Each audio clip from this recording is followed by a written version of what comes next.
All right, let's just jump right in. Have you ever caught yourself talking to yourself, maybe in the car or while you're working, and you just had that moment of, oh man, I hope nobody heard that? Well, what if I told you that little habit isn't weird at all? What if it's actually a sign of a highly efficient, even genius-level brain at work? Today, we're going to unpack the real science behind why talking to yourself is basically your brain's secret superpower. And here's the fundamental clash we're dealing with. Society's view has always been that self-talk is, well, a bit off, a sign of instability, right? But modern psychology looks at it and sees something completely different. It's seen as a really sophisticated cognitive tool that helps us think better. So today, we're throwing out the old stigma and replacing it with some hard science. So first up, let's talk about that superpower. We're going to start by just completely debunking this myth. Because this isn't about being crazy or anything like that. Nope. It's about being incredibly efficient with your brain power, and we're about to see exactly how.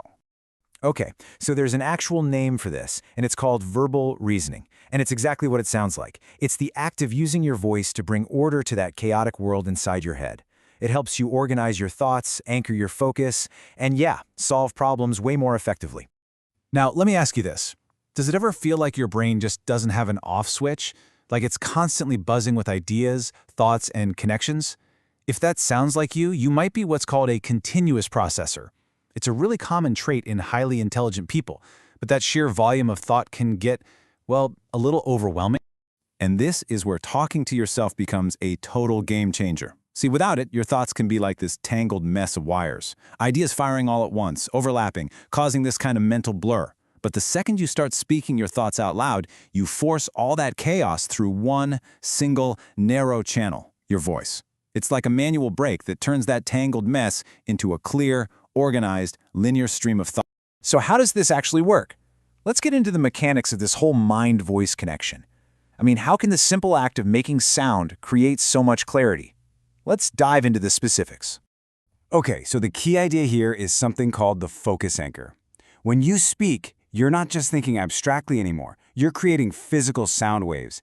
And that feedback loop, the act of hearing your own voice, creates a tangible pathway for your brain to lock onto. It literally anchors your attention to one spot and stops your mind from drifting off into a million other directions. And I bet this sounds familiar, right? You ever find yourself doing something and you start narrating it?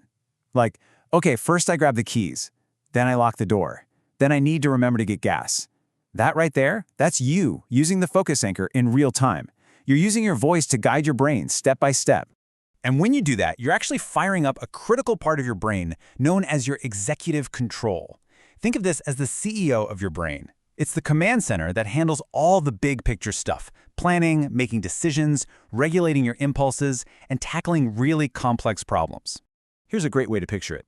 Imagine a chaotic mission control room inside your head, with data flashing on all the screens. It's overwhelming.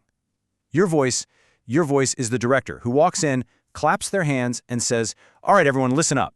Ignore all that other noise. We are focusing on this single problem right now." And the result is pretty amazing. Talking to yourself lets you perform this kind of high-speed mental reorganization. You're not just lost inside your thoughts anymore. By speaking them, you're placing them outside of yourself, which lets you step back and look at them objectively, almost like you're evaluating someone else's logic. It's a powerful shift in perspective.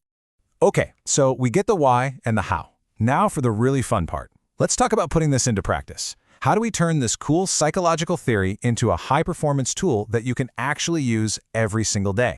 Let me ask you this, and be honest. Have you ever been totally, completely stuck on a problem and you start explaining it out loud to your dog, or a plant, or just the empty room?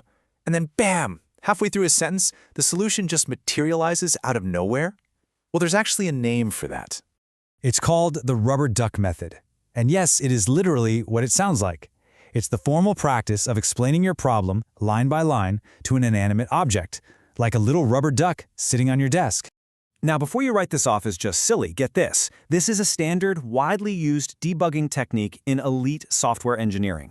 We're talking about people working on incredibly complex code where one tiny mistake can have huge consequences. They will literally explain their code to a rubber duck to find the flaw in their logic.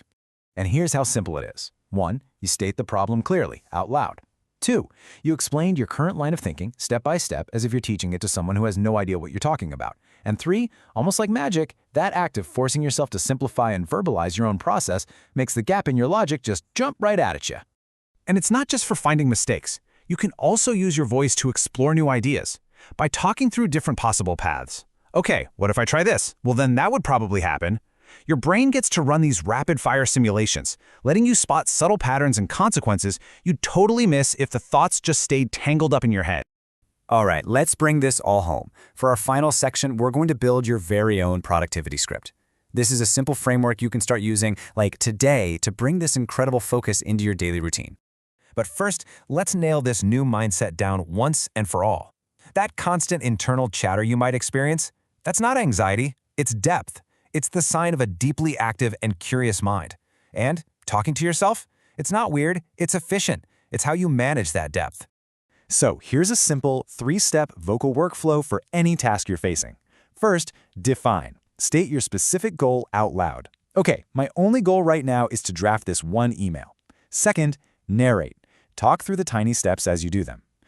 Okay, opening a new message, typing the subject line. This keeps you anchored. And finally, conclude. Summarize what you did out loud. Done. Email sent. Next up, I need to call that client. And if you ever get stuck in a mental loop, use these prompts. Seriously, this is a great slide to screenshot. Ask yourself out loud, what is the actual problem I'm solving right now? What is the very next tiny physical step I can take?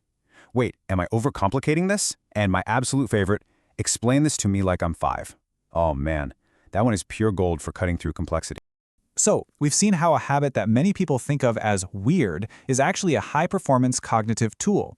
And that really leaves us with one last big question to chew on. What other things that you might see as your own personal flaws are actually your greatest strengths, just waiting for you to understand them and aim them in the right direction?